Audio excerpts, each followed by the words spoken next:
ભગતજી મહારાજની પણ વાત કરીએ કે ભગતજી મહારાજને ગુણાતીતાનંદ સ્વામી છે બહુ જ હેત અને એમને બહુ જ રાજીપો મેળવ્યો છે અને ઘણી જાતના દુઃખ પણ સંકટો પણ એમાં આજ્ઞા પાડવામાં પડ્યા છે એનું કામ કરવામાં.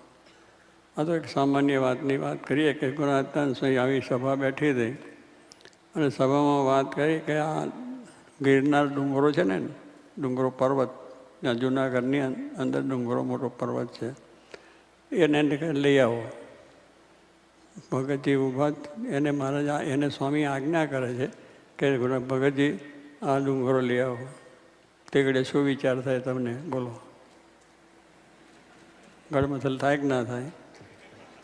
ક્યાં સ્વામીને કંઈ અક્કલ છે કે નહીં? આ ડુંગરો તો આવતો હોય છે કોઈ દાડો દુનિયામાં? આ બધી ગળમથલ થાય આપણને.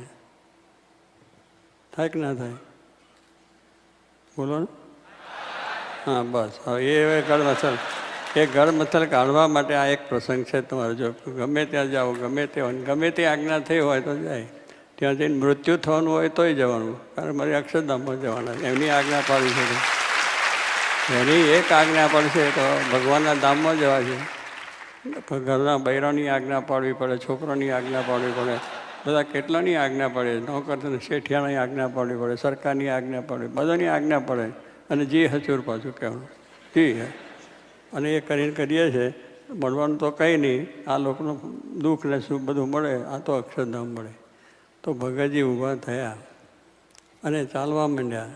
તો સભામાં તો આપણા જેવા બુદ્ધિશાળી બેઠા હોય ને બધા, આ બધા બુદ્ધિશાળી બેઠા છે. એટલે એમને મનમાં વિચાર ગળમથલ થઈ કે આ ભગતજી મૂરખ લાગે છે અને સ્વામીને કંઈ ખબર નથી કે આ ડુંગરો કોઈ દાડો આવતો હોય છે. આવી આજ્ઞા કરી છે તો કે એમને ખબર પડે છે કે નથી પડતી? એવો સંશય બેઠેલા થયો બધાને કે આ ડુંગરો આવે નહીં. અને ભગતજી પણ સમજતા નથી ને એમને ઊભા થઈને હાલવા માંડ્યા. પછી કહ્યું, ભગતજી તમે સમજો, સ્વામી તો વાત કરે પણ તમારે બુદ્ધિ છે કે નહીં? તમે જરા વિચાર કરો, ડુંગરો આવે નહીં. સ્વામીને કહો, સ્વામી એ ડુંગરો ના આવે એવું કહો. સ્વામી કહે છે એમાં મારે તો સ્વામીની આજ્ઞા છે એટલે મારે જવું જ, ડુંગરાને જઈશ, પગે લાગીશ કે તને સ્વામી બોલાવે છે. શું કોને કહે છે? ડુંગરાને. કેમ બિચારા પણ એવો થાય કે ડુંગરાને જઈને પગે લાગે કે એને બોલાવીએ? અડધેથી જ પાછો આવે, કાં તો બધું ખોટું હાલન પાછળ જઈને સ્વામીને ગપ્પું મારી દઈશું કે આવ્યો ના એમ. પણ તે ડુંગરા છે આપણે તો અડધેથી પાછું મોડી વારી, એવું બધું છે. એટલે આ બધું જ્યારે આપણે સંબંધ જ્યારે કરીએ, સત્સંગ કરવો છે, સંસ્થાની અંદર જોડાવવું છે, તો આ બધી વાત આપણે મોટાઓની વિચારી હોય તો કોઈ દાડો આપણને સંકલન આ સત્સંગમાંથી પાછા ન વળાય. આ પાછા વળવાનું કારણ આવું બધું છે કે એની અંદર એમના વિચારો, એમના વચનમાં આપણે સંશયો થયા કરે. અને સંશય જ્યાં લગીને થાય છે ત્યાં લગીને ભ્રમરૂપ થાય નહીં. કોઈ પણ સંશય ન થવો જોઈએ એમની વિચારમાં. ભગવાનને સંત એ સાક્ષાત છે, એમના વચનમાં વિશ્વાસ રાખે, વચનમાં વિશ્વાસ રાખે, ભજનમાં વળી.